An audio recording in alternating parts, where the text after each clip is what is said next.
A mysterious fire catastrophe destroys the Earth and renders its environment uninhabitable, wiping out humanity slowly but surely. To avoid the disaster, a wealthy oil tycoon, Father, builds a luxurious mansion in an underground salt mine, leaves everything behind, and moves there with his pregnant wife, her best friend, his butler, and his doctor. There, the family obliviously shuts out the suffering world to begin a new, comfortable life, and soon the wife gives birth to a baby boy, Son.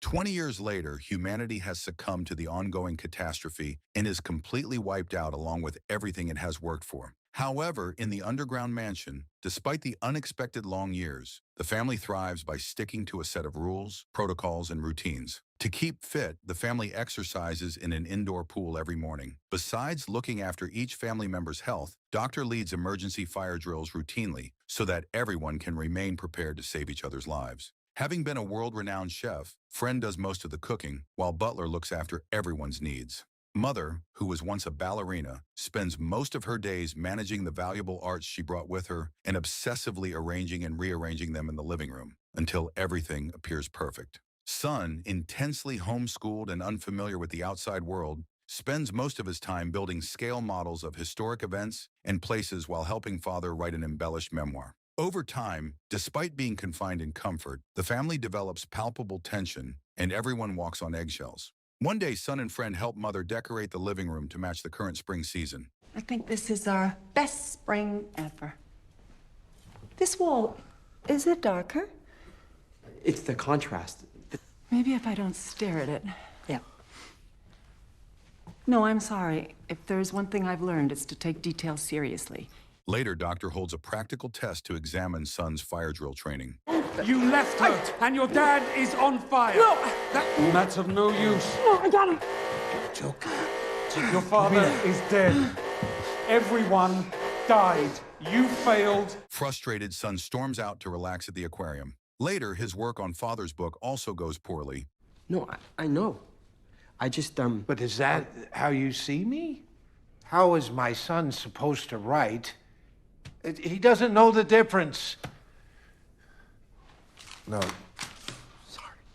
Hence, at the end of the stressful day, Son goes to see Friend, who understands him better than anyone and treats him as if he were her own, and spends the night there, discussing her son, Tom, who had died due to cancer. what was his name? Treatments, sometimes I think that's what killed him. The next day, during Son's marksmanship training, Father shares the incident that necessitated the self-defense training and stresses that they must do whatever it takes to protect themselves against those looking to harm them. And why is that important? They can kill us. They try and kill us every time. I was lucky, though. Lucky. Later, the family goes for a drive around the mine and is utterly shocked to find a girl, as they have never seen anyone else in the last 2 decades. As soon as the girl regains consciousness and washes up, the family surrounds her and eagerly interrogates her. The girl shares that she found the mine by following a column of smoke and that she lost all of her family members. I'm sorry to hear that. Were you attacked? No, Can you just tell us what happened, please? There was a river, but the bridge was gone. I made it. That's all right. We understand. But how did you keep going? No, enough. Then, as the girl takes some rest, the family returns to where they found her and tries to figure out how she entered the mine so that they can seal it off and make sure no one else will ever find them. They then discuss the girl's fate. We can't let her stay, can we? 20 years since someone came. No. That's why we have a protocol. Everything you've built depends on it. We'll send her away. Then, as per their agreement, the family gives the girl some new clothes and shoes and prepares to send her away. I don't want to do this. That evening, Son picks the girl up from her room, which is a 3-minute drive away from the main house, and takes her to the mansion so that she can join them for dinner. As they eat the delicious dinner, Father tells her more about their way of living. I'm helping Dad write a book. Oh. He's my editor. Hopefully somebody will read it. She's an artist, too. A ballerina. What? I just said you're learning piano now. Oh. Don't worry. You want to play later? No. Afterwards, the mother opens up more and even shows girl the family album. What's this? What were you doing? Food fight. No one else make it. I mean, from your family. Some things are private, and there should be a little distance. Has nothing to do with you. Later, Son shows girl his scale models and passionately describes each model, narrating the history behind it as if he were there. Then he invites her to help him finish some pieces. But after agreeing, girl remembers her family and has an emotional breakdown. We've been trying to cross that river for months, and now it was winter, and Dad was sick. I couldn't cross without them. In the end, they were calling me, but I couldn't hear.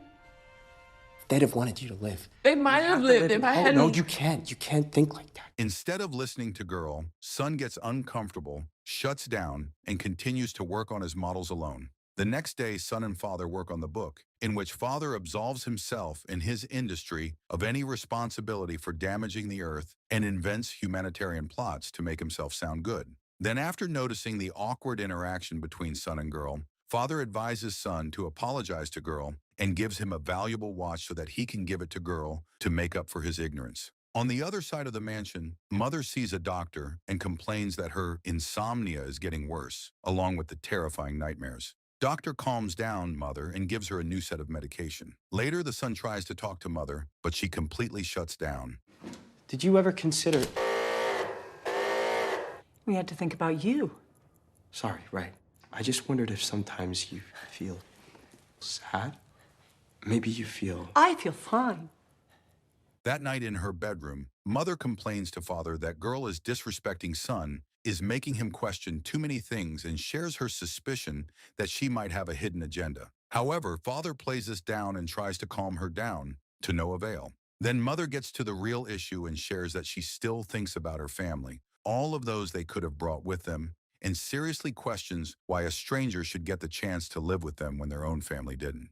Ignoring this issue completely, Father promises to warn girl to stay in her lane so that she won't cross any more lines. A few days later, the girl goes for a checkup, and doctor hesitates to give her medication, citing that she's not worth the investment, until friend, who's always been kind and supportive of girl, steps in and puts him in his place. In the next few days, Mother starts to spiral out of control and becomes more obsessive about everything around the house. As her suspicion of girl rises, she becomes unbearably critical of her and even tries to get Son involved, to no avail. One afternoon, friend and son have fun working together. The top reaches the stratosphere, and then it stops. They then go through some pictures and wonder about the fire. They'll burn for hundreds of years until the oil's gone. You're so angry. As the discussion goes, Son sees a picture of his grandmother and aunt on his mother's side and wonders why they haven't joined them at the mansion. Having found no answer, Son pushes these questions aside and continues having fun with girl, before confessing that he has feelings for her.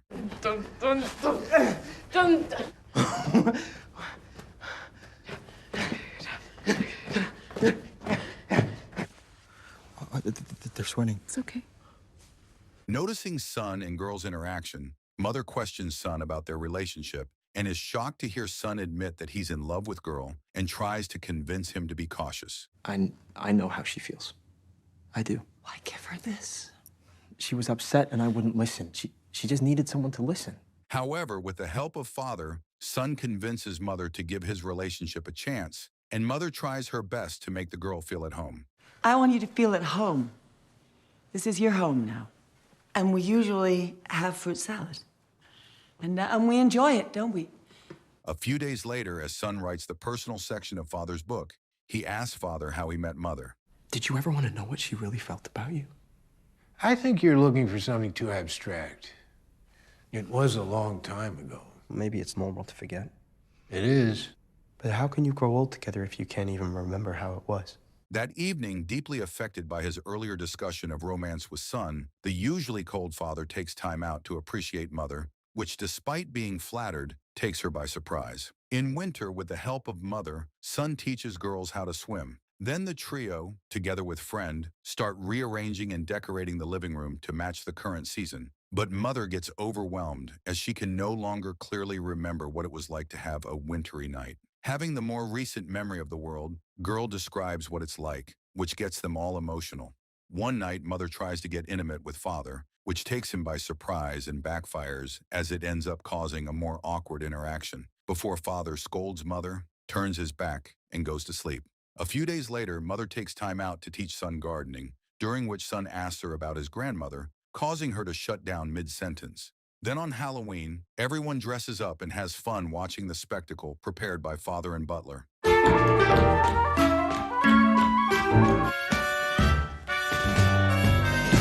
Then on New Year's Eve, girl thanks the family for taking her in, but it all soon goes sideways as she gets emotional and brings up a sensitive topic.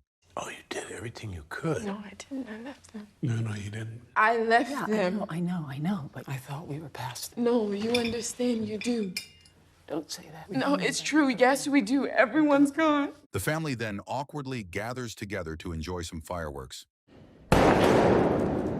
The next morning, son tries to talk to mother about what happened, but it goes as bizarrely as always. She said some things that were hard for us to hear. She was just trying to tell us about what she went through. She can talk about her family, Mom, just like you can talk about yours. One day, hoping that girl can represent their family well, mother teaches her some etiquette. However, a few minutes into this, mother's paranoia kicks in. She is, very. Are you laughing at me? As mother gets more depressed thinking about all the things she has spent years suppressing, she questions father's action. They wouldn't have wanted to be here. They wouldn't have wanted to be. No. When your parents came to visit. Mary's family, too. You always said that. You never asked me what I wanted. She's tough, I thought. Everything you're saying's not. I guess she's relieved to be rid of them. Seeing that the conversation is going nowhere, mother threatens to expose father to son, but before she can, father reacts violently and threatens her, which leaves her frozen in fear, thinking what she has gotten herself into. At night, son finds father in his office and tries to help him invent stories for his book until father has an emotional breakdown. She could go to school like a normal girl, all because of me. If you think statistics work better, None of it's true. what more could I have done? I still care. Would you get your faggoty hands off me? The next day, mother takes girl along with her as she goes to friend's room and offers to redecorate it. Nobody needs to see these. Have you seen these? I wish you'd get rid of this. Later, father spends the afternoon teaching girl how to shoot a gun, and the duo gets along well. Then as they wrap up the training, father opens up to girl about the role he and those like him had in the environmental catastrophe that wiped out humanity. Sometimes I wonder if I did more harm than good. Sorry. I've never told anyone this, but, After comforting father, girl also shares how guilty she feels for abandoning her family and breaks down. maybe that's the romance of life, being forgiven. A few days later, girl is put through an emergency fire drill training and fails miserably. You need to learn to use the safety equipment if you want to stay here. Your father's right.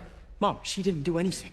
Just leave it. It's fine. Then, son defends girl and gets into a heated argument with his parents, which soon escalates unexpectedly, and son boldly and accusingly asks mother where all her family is. Then, as son proceeds to help friend, mother becomes annoyed seeing how highly son thinks of friend and drops a bombshell that horrifies son. Tom was an addict. Like me. I never had cancer, did he? You left him behind. I... And you. Hey, we don't mind. Later, friend goes to see son and explains everything. But despite the girl's best efforts to calm him down, son wants to hear none of it and storms out. Overwhelmed and heartbroken by everything, friend reports to doctor that her insomnia is getting worse and gets her prescription refilled. A few hours later, friend overdoses on sleeping pills and is found dead in her bed. Son is devastated by this event and unable to comprehend the loss and freezes in shock. Despite having caused the distress that eventually led to the tragic demise and losing her lifelong friend, mother remains stoic and watches on vacantly while father comforts the distraught son. Later, son suppresses his grief and joins the rest of the family as they quietly drive out to bury friend. That night, seeing how heartbroken son is, girl tries to comfort him, but all son's suppressed grief suddenly spills out and he lashes out at her. You just want to make yourself feel better for killing your family. And now you're killing mine, actually. Sometime later, son and girl have a son of their own and prepare to celebrate his first birthday with the rest of the family. Let's go see those presents. Huh? Let's go see. Where would we be without his cakes? At the birthday party, everyone comes together and has fun. Mother and father, who are delighted and feel blessed with the addition of their grandchild, use their happiness to justify that they made the right decision by abandoning everyone and making a life for themselves and their now growing family.